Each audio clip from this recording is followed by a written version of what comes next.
ይህ ባለ 12 ጉድጓድ ጨዋታ ሌላ ስያሜው የቅንጭቦች ጨዋታ ነው የሚባለው። ቅንጭቦች የተባለበት ያው ስለሚቀነጨቡ ጠጠሮቹ ማለት ነው። ውግ ላይ የሚቀነጨባል ስንጀምርን እየቀነጨብነ ስለምንጀምር አጀማመሩ መስሎ እንግዲህ 4 አይነት አጀማመሮች አሉ። ባለ 1፣ ባለ 2፣ ባለ 3 እና እፍሶሽ ይባላል። 4 አይነት አጀማመር አለ። ከዛ ውስጥ የመጀመሪያውን ብናይ ባለ 1 ቅንጭቦች ነው የምንለው። አሁን የምናየው እንዴት ይጀምራል የሚለው ነው። ጀማሪው ተጫዋች እንግዲህ እዚህ ላይ እንደምናየው ከግራ ወደ ቀኝ ነው የሚነገው። ቁጥሩ 1 ቤት 2 3 4 5 6 የኔ ከግራ ወደ ቀኝ፣ የተጋጣሚ ደግሞ ከየት ይጀምራል? ከግራ ወደ ቀኝ። እንደዚህ በተመሳሳይ 1 ቤት 2 3 4 5 6 ይባላል። ስለዚህ ጀማሪው ተጫዋች የተጋጣሚውን አንደኛ ቤት ለመውጋት ከራሱ 6ኛ ቤት መነሳት ግዴታ ነው ይላል። ግዴታ እንዴት ነው ምንነሳው? ባጀማመር በዛን ሰዓት የመጀመሪያው ጀማሪ ተጫዋች ባለ 1 ቅንጭቦሽ የሚሄድ ከሆነ አንድ ጠጠር በእጁ ከራሱ 6ኛ ቤት ያነሳና ያስቀምጣል። እቺ መጨረሻ ላይ የሚወጋባት ናት። በመቀጠል ከተጋጣሚው አንደኛ ቤት በመነሳት አንድ ጠጠር ያነሳና እዚህ ላይ ይጨምራል። በተመሳሳይ ከ3ኛ ቤት ያነሳና 4ኛ ቤት ላይ ያደርጋል። ከ5ኛ ቤት ያነሳና 6ኛ ቤት ያደርጋል። ወደ ራሱ ቤት መጥቶ ከአንደኛ ቤት ተነስቶ 2ኛ ላይ፣ ከ3ኛ ቤት ተነስቶ 4ኛ፣ ከ5ኛ ቤት ተነስቶ 6ኛ ላይ ይጨምርና መጀመሪያ ያስቀመጣትን ጠጠር አንስቶ እዚህ ላይ የመጀመሪያ ውግ ወይም ጡዝ ያደርጋል ማለት ነው። ከዚህ በመቀጠል ተከታዩ ተጫዋች 2 አማራጭ አለ። አንደኛው የተጋጣሚው አንደኛ ቤት ላይ ወይም ከኔ አንደኛ ቤት ላይ ለመውጋት ወይ ደግሞ ከሚፈልገው ቦታ ተነስቶ አፍሶ አንዳንድ እየመነዘረ ከኔ ቤት ላይ ደርሶ ቀንጭቦ ለመብላት ወይም ጠጠር ለመውሰድ ይጫወታል ማለት ነው። ከኔ ይጫወታል ማለት ነው። በዚህ ሰዓት ውግ ብጠላና ውግ ብትወድ የሚባል አባባል ነው። ምሳሌ እሱ ሲጫወት ከኔ 3 የያዘ ጉድጓድ ካለ በወጋ እጎዳለሁ ብሎ ካሰበ ውግ ብጠላ ብሎ ይሄዳል ማለት ነው። ምሳሌ እንበልና ጋሽ ከስንተኛ ቤት ቢነሳ እዚህ ደርስ ነው። ከስንተኛ ቤት ቢነሳ ከዚህ ቢነሳ ማለት ነው። ከ4ኛ ቤት ቢነሳ። ስለዚህ እዚህ ላይ ስንት ጠጠር አለ? 3 ጠጠር አለ። ቢወጋ ምን ይሆናል? ይጎዳል። ስለዚህ ሲስታስ ውግ ብጠላ ብለህ ትጀምራለህ ማለት ነው። እኔ ደግሞ ቢወጋልን እጠቀማለሁ ብዬ ካሰብ ምን እላለሁ? ውግ ብትወድ እላለሁ ማለት ነው። ውግ ብትወድ በማለት ድምፅ እናሰማለን። አሁን ጋሼ ጀመር እስኪ ከዚህኛው ተጀምር። ውግ ብጠላ ብለሽ ውግ ብጠላ አለ። ብጠላ ብሎ እየሄደ እኔ ደግሞ ውግ ብትወድ ብለህ እሱ ስለቀደመ ለቀደመ ይሰጣል ማለት ነው። አፍሰኪት ብጠላ ብለሽ ደግሞ አይደለም አዮ በላይ ማለት ነው። 2 ጠጠር ይወስዳል። እዚህ ላይ እዚህ ነው የሚደረገው። አሁንም ቀጣይ ማንም የሚጫወተው ስለቀነጨበ ማንም የሚጫወተው ጋሼ ይቀጥላል ማለት ነው። አሁንም ከ3ኛ ቤት ብትነሳ 3ኛ ቤት ላይ ተነስ፣ 3ኛ ቤት ላይ ተነስ፣ 3ኛ ቤት ላይ ይሄ ያው 3ኛ ቤት ላይ የምንለው ጨዋታው በዛ መልኩ ስለሚቀጥል ነው። እዚህ ላይ መጥቶ ምን ስለሚያደርግ ስለሚቀነጭበኝ ማለት አሳይ እያያችሁ ላይ አሁን የተጫወተው አንደኛ ቤት ላይ ለመውጋት ሳይሆን ይሽጣላ ብሎ መጀመሪያውን ሄደ እየቀነጨበኝ ነው ማለት ነው። ሳለ አሁንም 2ኛ ቤት ላይ ሄድ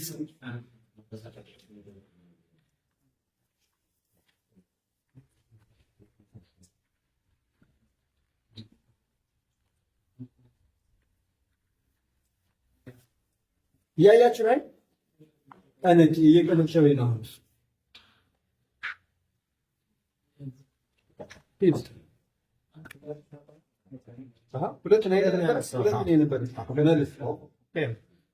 ሁለት ላይ ቄድ እዚህ ነው የምታልፍ።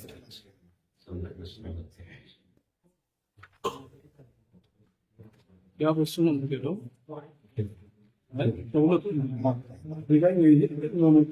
ጨዋታ ባለ 1 ላይ የሚያዋጣው እንደዚህ ነው። መቀንጨብ እንደዚህ ብትወጋ መጀመሪያ ላይ ብትወጋ ምን ማድረግ እንደዚህ ሳይቀር መቀንጨብ ነው ለማሳየት ብጠላ እኔ ብትወድ ብኖሮ ስላላየ ይወጋ ነበር። ሂደት ላይ ነው ያየህ ነው። ስንተኛ ቤት ላይ ነው የተነሳ? 3ኛውን ዙር 4ኛውን ዙር ከ5ኛ ቤት አይደል? አፍሶ ሄደ 5ኛ ቤት ስንት ላይ ሄደ? መጀመሪያ 4-3 አይደለም። ከዚህ ተነሳ ስንተኛ ቤት ላይ አራተኛ ቤት፣ ከዛ ሶስተኛ ቤት መጣ፣ ከዛ ከሁለተኛ ቤት፣ ከዛ በኋላ ደግሞ ወደ አምስተኛ ቤት ሄደ ማለት ስቴፑ ነው ይሄ። አሁን የመውጋት ዕድል አይኖርህም፣ ግን ቀጥ ማፈስ እሷን ማፈስ አናገር ባላም ላይ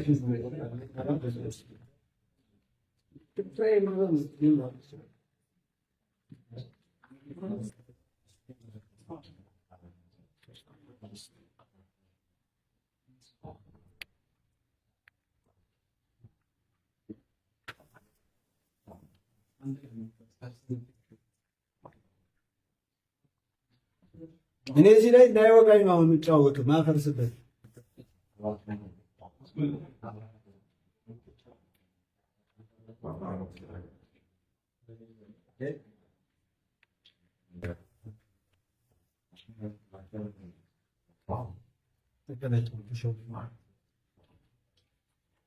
እንዴት እንደሚቀነጭበኝ እያየሁ ሳይወጋ ስንት ጠጠር አለው።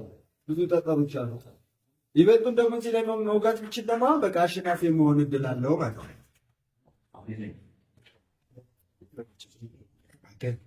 አንተ ከቀነጨበ ይደግማል። የቀነጨበ የሚሄድ ከሆነ ማለት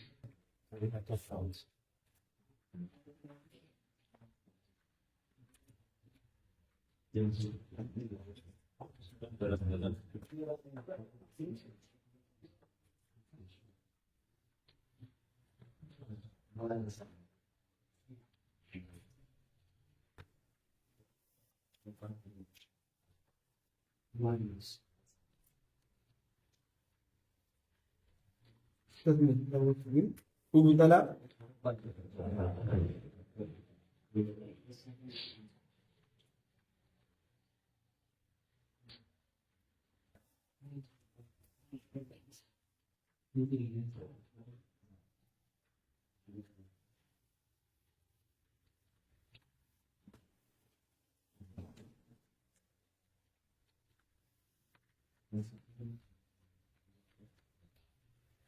ሁለተኛው ግድል እየሰጠሁት ነው እኮ ውብቶት ብያለሁ።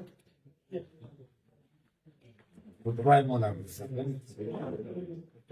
ውብቶት እዛው ይቻላል።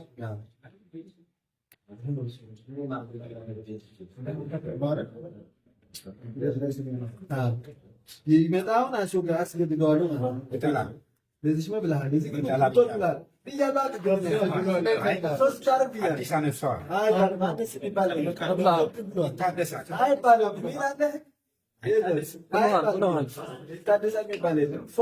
ሁለት የነበረችው ሶስት ይደርስበታል እየስላሰብክ ምናምን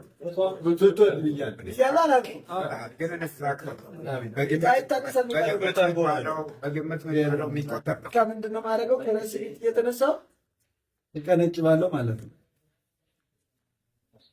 አይ ጉዳቱን አይታችኋል። አይ ልውጉ ተናግሮብን እዚህ ለመውጋት አደገኛ ነው።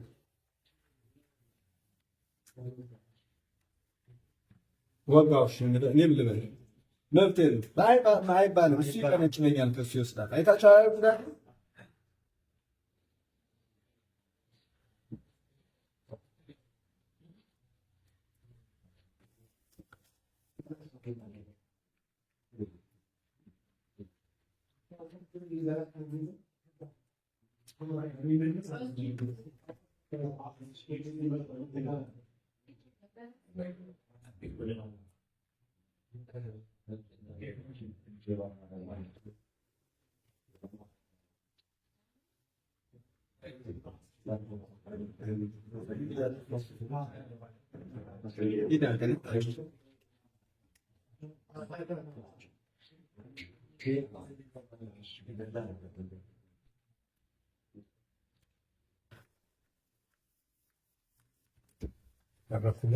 ይበላል። በጣም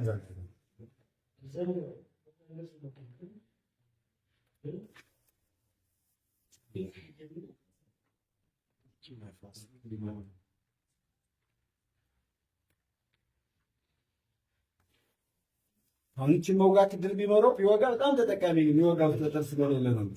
ምንም ማሰባሰብ እሷ ናት እንትን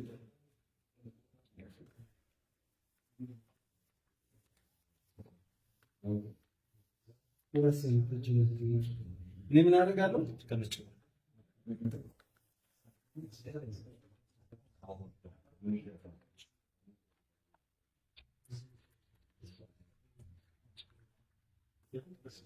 በዚህ ሰዓት የእሱ እዚህ ላይ ቀጭ የወሰደውን አለ ምንድን ማድረገው?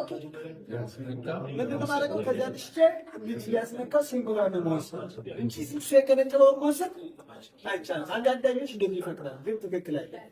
ከዛ ችን አደረግና ነካ እያደረኩኝ ይሄዳል። ተረኛው እሱ ነው። ሂድ ባዶ ሆነች። ከዛ አሁን እችም እሱ ተረኛ የለውም። ሌላ ይሄዳለሁ እንደተነጨው አድርጌ ውግ ቤትን አጣ ውስጥ ከዚህ መውቃት ጉዳቱን አይታችሁታል አይደል? የመጀመሪያው ውግ ቤት ካልሆነ በስተቀር እዚህ ማስቀር ከተገደል ጨዋታ ያልቃል። በዚህ ሰዓት ይሄኛው ጠጠር የጋሼ ነው። እኔ ወይም ጠጠር ዳኛ ምን ያደርጋል?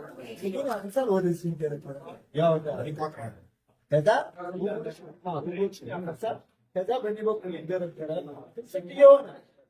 አራት ይሆናል ማለት በዛው መጥቀጠለ ለከስራው ታጣቆም ይችላል። ይሄ የተበላ ጠጠር ነው ማለት ነው። እሱ በኩል ይደረጋል።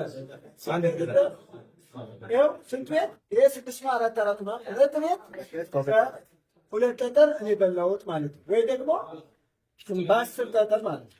በ10 ጠጠር